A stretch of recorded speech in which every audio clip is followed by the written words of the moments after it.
hapon. Ako po si RP Lazaro. Magandang hapon. Ito po si Ka Dennis Reyes, ang palikerong tapat, babaerong banal, Kristiyano Manyakis, ang dinindot ng walang pahintulot, ang pantas na talipandas, ang komentaristang kupal, Ka Dennis Reyes. Yan. So, medyo nawala ng matagal. Pinalipas lang namin yung mga yung mga bali-balita. Kasi everybody's talking about nakakulong na. Ay, tama ba? Tama ba sabihin nakakulong na? Okay, nakakulong na. At yes. Ngayon ay under detention. Okay, detention. So, under detention and he's facing trial. Pwede ba nating sagutin, Ka Dennis, yung mga tanong ng mga tao, no? Para lang maintindihan ng lahat. Unang-una, bakit daw ICC ang nagpakulong sa kanya at hindi daw sa Pilipinas? Well, under meron kasi yung current RA 9851 or 52. The Philippines can opt, okay? Kasi 'di ba under Philippine law, under the Philippine Constitution, we recognize that international law forms part of the law of the land. Tapos yung RA na 'yon, has an option for the Philippines to waive its right to prosecute offenders of international law to surrender natin sa foreign international court.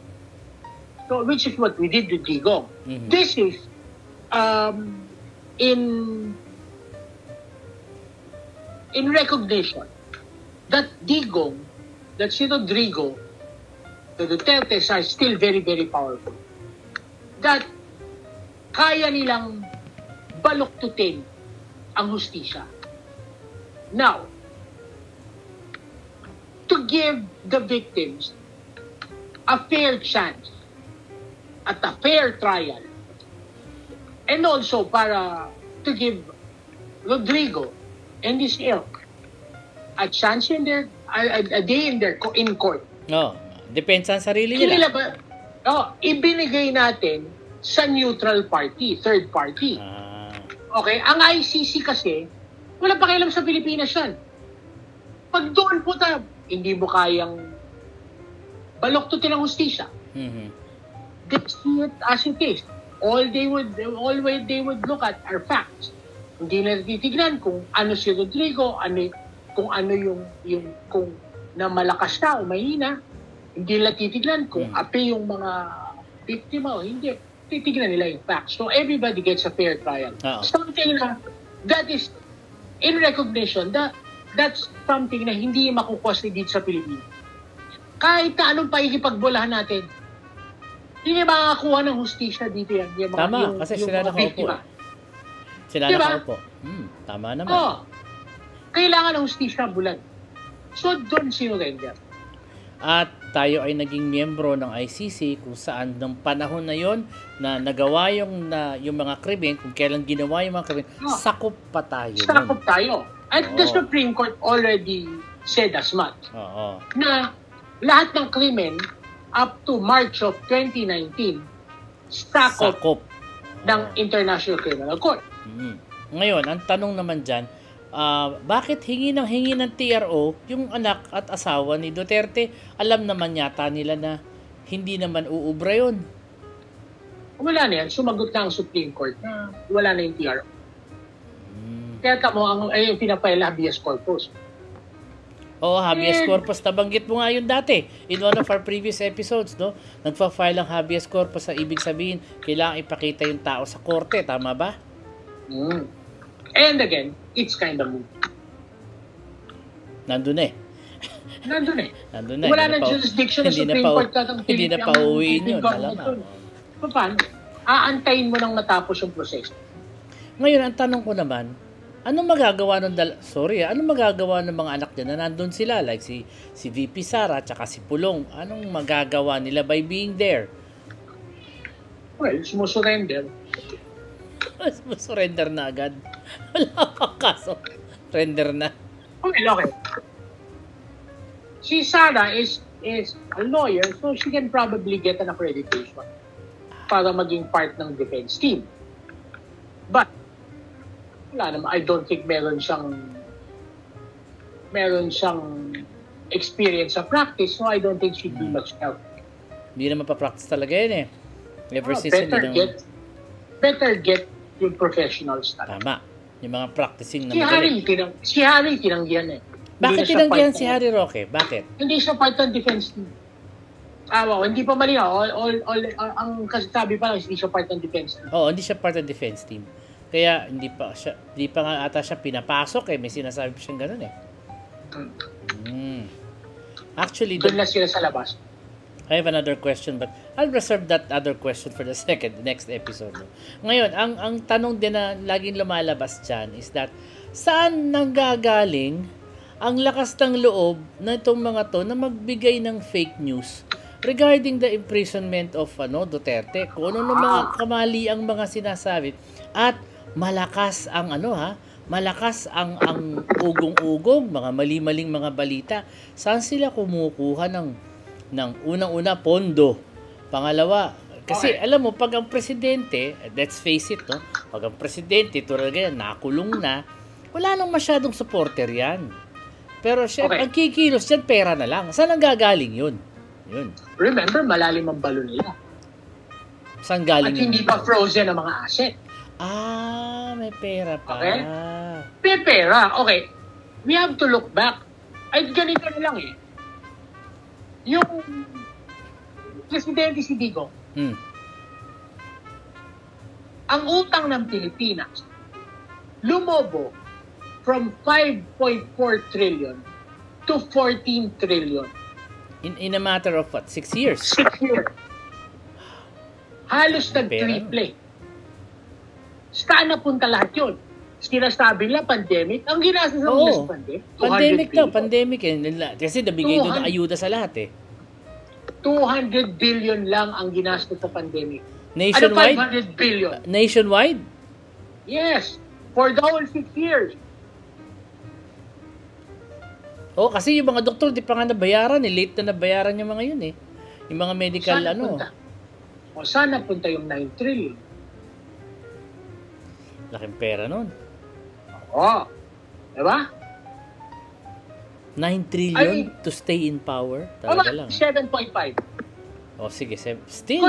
Let's be conservative. 7 trillion. To stay in power. Bagay. Yun ang pinaghati-hatian nila. Tangin ang laki. Diba? So, malalim ang balon yan. Kaya nga po tangin ang Pilipinas yan, naghihirap eh. Kaya nga tao ngayon, nagugutom. Ang gobyerno ni BBM walang panggastos kasi nga, baon sa utang. Walang pera eh. Diba? So, yan yung kailangang mabawi. Diba? Parang pera nila yun Mabigat din yan. But 7 trillion can go a long way by paying vloggers and trolls and troll farms kasi pera lahat napapakilos din eh. Yan, nagpapakilos pera. Pero ngayon, yung skill, ako ang basa ko dyan, matitrace back natin dun sa PDP laban, Memorandum of Understanding with Communist Party of China. Remember, ang mga episode namin na nakaraan, pirmado pa yon, pinakita namin. Okay? Kung if you pull that up, again, makikita natin na isa doon sa provisions nun is yung training ng mga cadre. Cadre training ang tawag nila doon. Okay? One of the very first cadre training, was yung pinadala yung 30 vloggers to China. This was organized by Martin Andanar. Okay, I am daring Martin Andanar right now to deny this. Siya ang nag-organize ng 30 vloggers to go to China for 3 weeks training. Okay? Yung puntang yun, kumpleto pati allowance yun. Hanggang ngayon, kumukuha sila ng allowance. Well, probably ngayon, hindi na. Okay? Pero yung buong term ni Duterte, kumukuha yan ng allowance sa embassy ng China. Kaya mga traidor yan sa Pilipinas. Okay? Because Martin Andanar who organized that. These cadre, siyempre, nag-train na yan. Okay, ang alam ko lang is yung first 30. Meron pa mga sumunod dyan. Okay? Kung makikita nyo, if we trace that back, ang pinakamagaling gumawa ng fake news is Chinese. Yung Chinese. Oo, kasi ano yan that's how they control their population. Their 1 billion plus population is through propaganda. Oo. Hindi yan ang ginagawa sa atin ngayon. Okay? Lalabasan ng pera, tapos naglalabasan yung fake news, di ba? Niloloko mga tao. So, dapat talaga yan. Ang mag-explain dyan, si Coco Pimentel at si Martin Andrea. Okay, baka sinasabi ng story, nagbibiro kami na puta, ang meron lang kami dokumento. Oo. We also have photographic proof na galing sa sariling Facebook account ni Coco Pimentel. Could you share this, please? Okay. Makikita nyo, dyan, sa pagyabang niya, nakikipagpirmahan siya with the Chinese. Yeah, nasa likod niya si Duterte, papalakpak. Oh, sino nasa likod niya? Si Duterte at si Alcusi. Nakita niyo itsura ng dalawa? Masaya. Parang dalawang demonyong putang ina nagsusulsul sa sa tatanga-tanga. Diba? Sige, gawin mo yung kasalanan, ibenta mo yung bansa mo. Yan ang mga talagang traidor. Remember, Rodrigo Duterte was the chairman, and Alfonso Cusi was the vice chairman. At the time. Totoo yan. At the time. Yan ang mga punong makapili. Batman and Robin yan. Ng China. And this is photographic proof. Yes. He put it in his own Facebook page. Yes. Let those people deny this now. They probably won't. How can they? How can they? Booking na Booking na eh. Yan ang epekto ng ginawa ng PDP laban.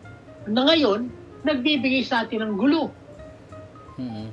Nagkakalat ng kasinungalingan. Actually, nasa balita yan na talagang matindi na yung pagkakalat ng fake news. It's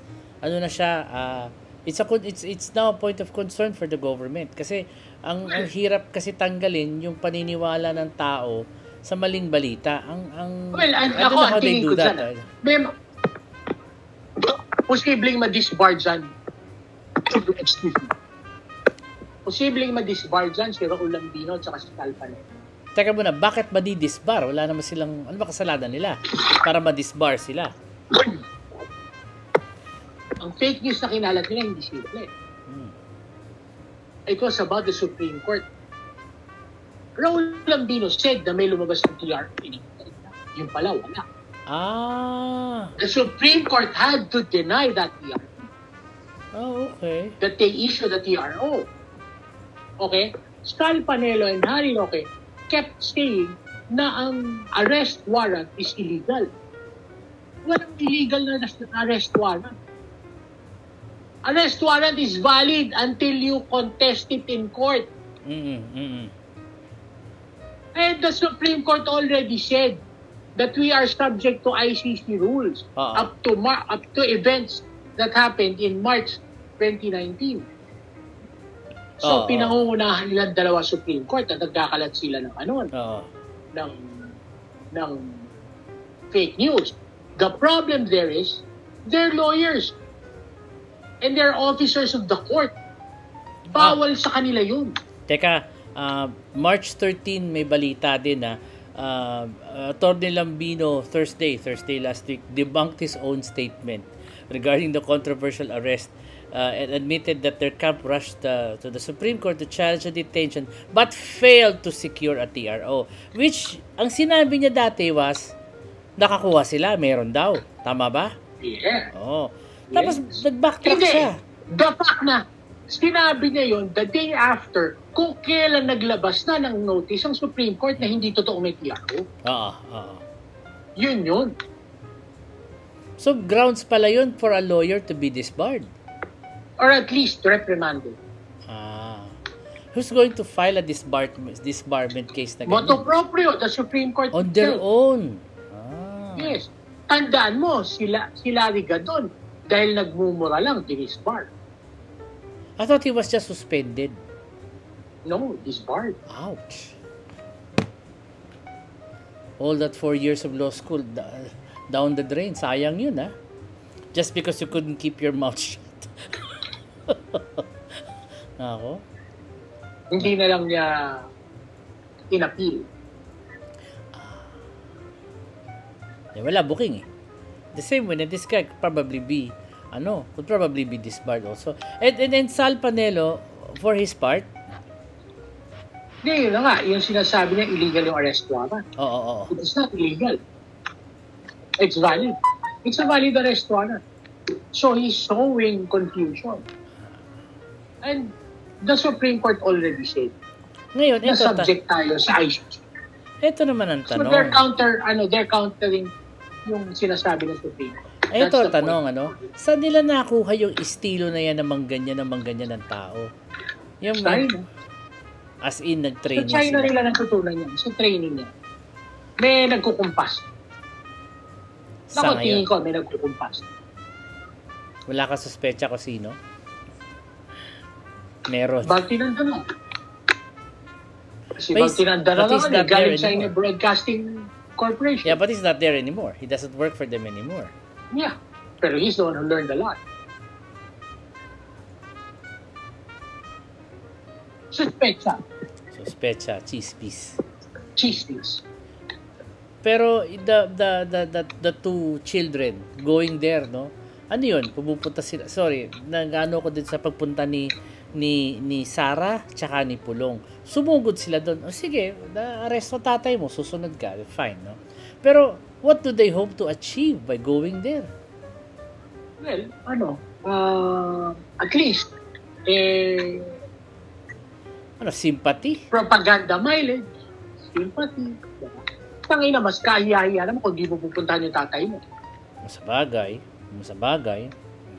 Pero mas pangit kasi yung iniwan dito ni kakasuhan daw si Hanilet at the time na inaresto si Duterte, di ba, nanghampas siya ng pulis. Ang laki ng bukol dito, kitang-kita mo sa balita Noong una, hindi na magsasampa. Nung panahon niya, nagbago isip, magsasampa na lang daw yata ng reklamo.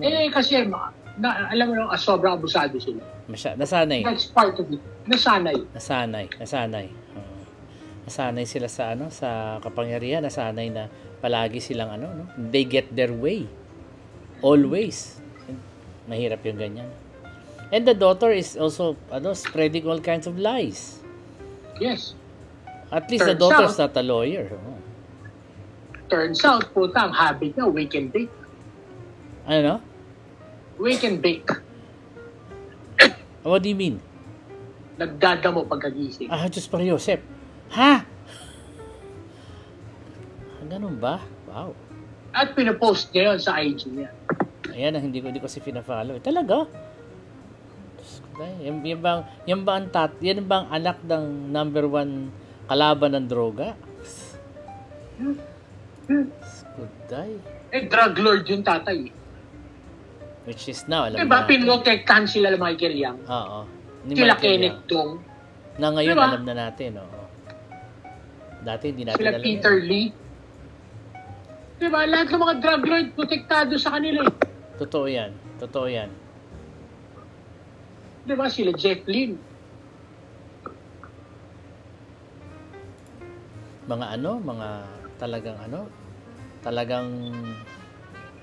Talagang brazen. Alam mo yung sila Michael Yang tsaka yung kapatid, walang kahihiyan, as in, para umarte si Tony Yang sa Quadcom, sabihin niya na hindi ako marunong nagkumihingi pa ng interpreter, talaga gastos pa yung hype na yun, langya. Marunong pa lang Bisaya. Ganun talaga sila. Gimmick niya yun ni Jeff Lynn. Ganun din naman siya, diba? Si Michael Yang. Bagay, oo. Michael Yang, ganun din. Ang daming kalokohan. Ginawa pang presidential advisor. Nakakailing yung ganung klase ng klase. Bakit nanalo, hindi ko alam. Kasi ako from the start hindi ko binoto yan Pero talagang yung mga tao bilib sa kanya noon And they were smiling, they were laughing, they enjoyed.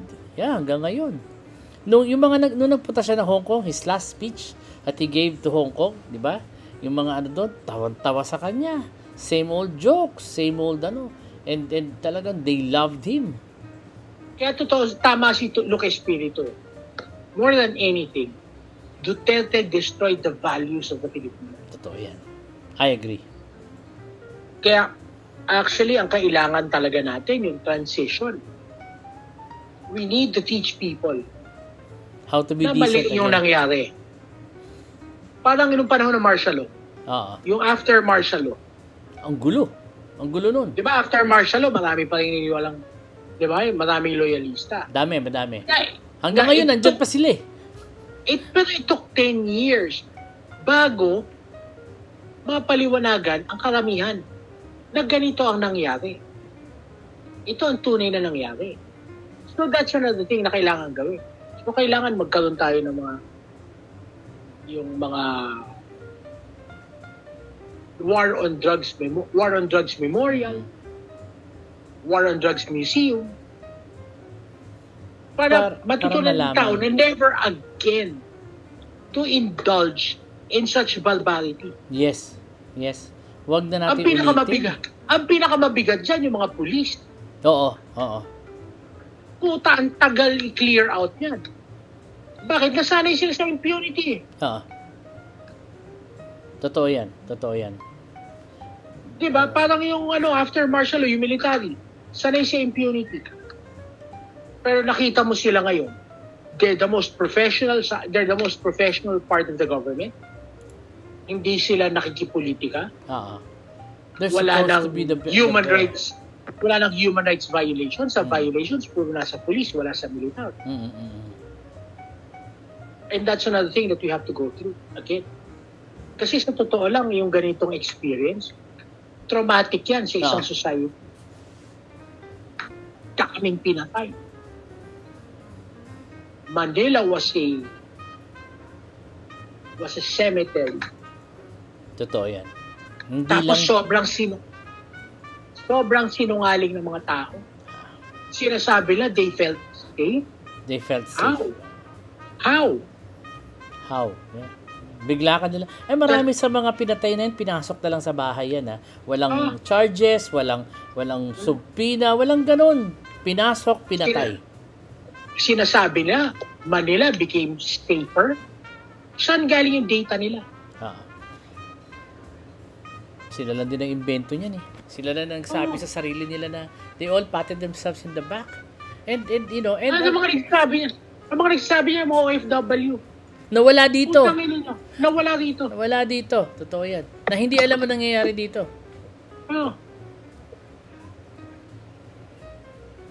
Ay, nako. Sa mga OFW natin, basa-basa naman kayo ng diary paminsan-minsan. Huwag naman kayo huwag kayo maniwala sa chismis. Basa-basa kayo ng dyaryo. Merong English, may Tagalog na dyaryo. Ang nakukuha lang nila yung mga fake news sa Facebook. Yun nga bakit sila nagbabasa lang ng Facebook? Ba't hindi magbasa ng dyaryo? Kasi nga, yun yung madali eh. Tapos yun yung nagpo-proliferate. Yun yung kontrola, yun yung tinuruan ng China yung mga Social yung mga tuta nila dito sa PDP laban. No, but alam mo, sorry to say this sa mga OFWs natin, a lot of them are educated people. Very savvy with the internet and very savvy with many things in life. And syempre, nagpapadala sila ng pera dito. May panahon sila. They have all kinds of information sources at their disposal. How can they get it wrong? Nabilog na utak. Ganon kadali? Yes. Remember, it's 6 years. Yung pag sinabi sa kanila na ABS-CBN and all the newspapers are biased, saan yun naman napulot yan? Diba? I don't believe anything else kung hindi dyaryo. Sa dyaryo lang ako naniniwala. Minsan nakikita ko pa sa Facebook, hinahanap ko pa yan. Totoo ba to? Hahanapin ko yan. Pag wala sa dyaryo, hindi totoo yan. Ganun lang ang basihan ko kasi malay ko pa. I wouldn't really know kung totoo ba o hindi. Not everyone will take the time. They should.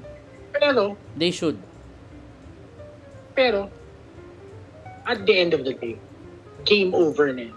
Oo. Game over na ngayon. Game over na yan. Wala na. Tangina, the Dutertes are playing checkers. The Marcoses are playing chess. Tamo kung gaano sila ka. Yung, so I heard, no? Sinuspend nila ang Senate. Ngayon, natataranta sila. Kailangan magkaroon ng session ng Senate. Actually, I heard, no, na yung bago arestuhin, I heard from a public official na very surgical do yung ginawa nila na yun, na pag-aresto. Oh. They knew when he was coming back. They knew, Yes. They also knew that he tried to chismis. He tried to ask China for help kasi yung timing was very suspect. No one else is there to think na bakit ka nagpunta ng China? Talagang mukhang hihingi ka lang talaga ng tulong. And days before, inutusan si Harry Roque pumunta ng Shanghai to meet with whoever and then went back the same day. Mihingi talaga ng asylum. Pinauwi siya ng China. Ayaw ng China na abutan siya doon dahil mapipilitan ng China ang i-give up siya. And if dahil they give him up, sa dami ng kailangan tulong ng China with Interpol, hindi na pwedeng tanggihan ng Interpol pag hiningi si Digong. Oo, totoo yan. Hindi na pwedeng tanggihan sa dami na hiningi. Kasi dami din mga Chinese syndicates. Even China is after some of their own citizens. Grabe din ang mga kriminal. Yung mga nahuli dito, lalo sa bahay ni Harry Roque noon, kriminal yun Wanted sa China yun I don't understand what this is all about. Is the Chinese assisting? Are the Chinese not assisting?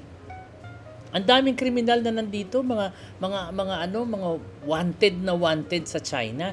And yet these are the people na nakialam sa Pogo. Ako hindi ko talaga naintindihan kung sino ba talaga? Chinese Communist Party ba o Chinese Mafia ang kinampihan nyo? Well, pareho, pera lang yan Ang binigay sa China, yung West Philippine Sea. Tsaka yung Philippine government. Ang binigay dun sa mga criminal, protection ng government. Diba? O hindi pa natin pinag-uusapan. Ang pinag-uusapan pa lang natin yung ninakaw sa kaba ng bayan. Paano pa yung kinita dun sa mga criminal? Oo. Kasi tandaan mo nung nagwawala si Sara Duterte, sabi niya kay Martin Romualdez, sabi niya, kumuha ka ng pera sa ganito, kumuha ka ng pera sa Pogo, she talks about it. I think that was all true. Yung nagrarant siya, she talks about it like it was part of some kind of deal. And for a vice president to even say na kumukuha ng pera ang Speaker of the House from the Pogo, alam nila na may binibigay na pera ang Pogo. Ibig sabihin, sino nag-broker? Diba? Unless ikaw ang nag-broker, hindi mo alam yun. Hindi mo alam yun. Totoo yun.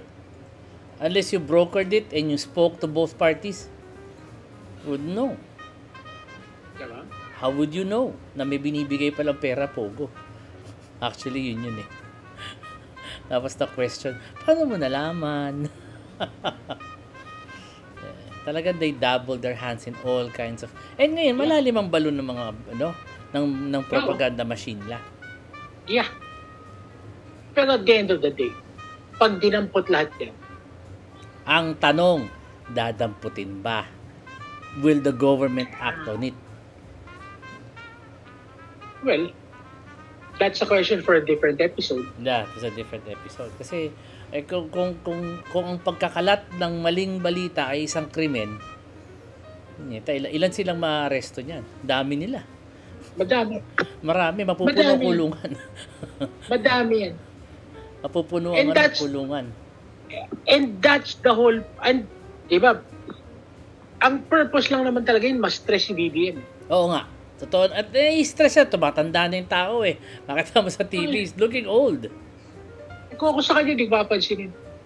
Di naman pwede. Tuloy lang ang damputan. Oo, pero di naman pwede. Patigasan lang ng dibdib yan. Tuloy lang ng damputan, putang ina, magsasawa lahat yan. Pag dinamput mo yung person involved, di wala nalalabas na pera. Pag fina-freeze mo yung mga accounts. Assets. Assets. Diba? Tangina, pasukin nyo yung bahay ni Duterte. Pag nadamputan nyo ng damo si Kitty, ikulong nyo. ikulong niyo yung mag-ina. Maraming mabubukulang pulis. Bagay, Diba? nadami din ang kaso nila. Kahit si Baste, pasukin yung bahay, baka may mahanap to. Palagay ko hindi mahirap maghanap. On Diba? any given day, palagay ko marami lying around. Tingin ko lang. Kaya na pag kinulong mo lahat tong anak.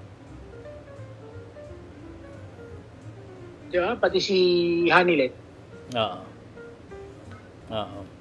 It's a matter of time. It's a matter of time na maano sila, maaresto. Hindi ko lang alam kung kasi feeling ko nag-iingat siguro gobyerno kasi Mayo election na eh. So siguro they want to err on the side of right. Tingin ko lang baka lang. Kasi ang hirap kasing labanan ng fake news eh. Sa totoo lang. Medyo uphill battle kasi yan din eh.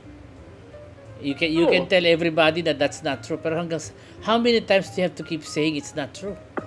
Diba? Tulad niya, Supreme Court na yung kalaban mo. Tapang ni Lambino for saying these things. Di siya natakot. Sa kumukuha ng lakas ng loob yung mga yan? Sa amo nila, sa China. Hindi naman. PDP Laban might probably still be getting money from China. Until now? Yeah, probably. Kasi ang pinag-uusapan, West Philippine Sea. Bagay, nagko-complicate na kasi it's stepping into each other's iba na yung spheres of influence, nagdadamay-damay na sila eh. Kaya parang ang gulo na. Well, ang natin dyan, ang ating babantayan dyan is number 1, wag tayong makinig sa fake news. Number 2, magbasa tayo ng dyaryo, seryoso yan. It's really important that we do. Kasi it's the only, yun lang ang seryoso at sigurado. Kung ayaw nyo magbasa ng local newspapers, basta kayo na international newspapers, most likely, they will be saying the same thing. Kasi syndicated naman yan eh. Tsaka may mga may mga regulatory bodies na nagre-regulate ng regular media, hindi katulad kasi ng actually ang SMNI dapat tanggalan ng franchise. Oo nga, bakit may franchise pa yan? Yan ang puro kasinungalingan na sinasabi. Yan ang malakas magpakalat na fake news. Oo nga, totoo yan. Kasi meron pa sila access sa TV tsaka radio eh. Alam mo naman, mga tao sa probinsya, minsan gullible din. Hindi naman lahat, but naniniwala sila eh. Sabi nga nila dati nung araw, nung bata ako if it's on TV, it must be true. Ngayon, if it's on the internet, it must be true. It gets more difficult every time. Anyway, our next episode definitely will be about something else in medyo konektado. So, ito sinasabi lang namin na yung ginagawa nilang fake news laban sa pamahalaan, mukhang may training.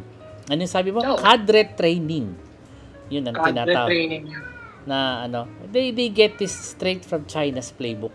Obvious na obvious. Kasi yun ang ginagamit ng China para masupil yung mga 1 billion nilang mahigit na mamamayan eh. Ginagamit nila TikTok, ginagamit nila yung Weibo, whatever. Yun. So, yun ang ginagamit nila. Talagang bilog na bilog. So, kung meron mang expert sa fake news, China yun. Expert na expert. Sanay na sanay.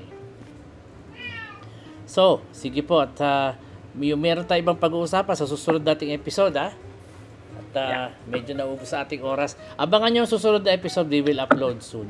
Maraming salamat. Ako po si RP Lazaro. Maraming salamat. Ito po si Dennis Reyes. Mabalos.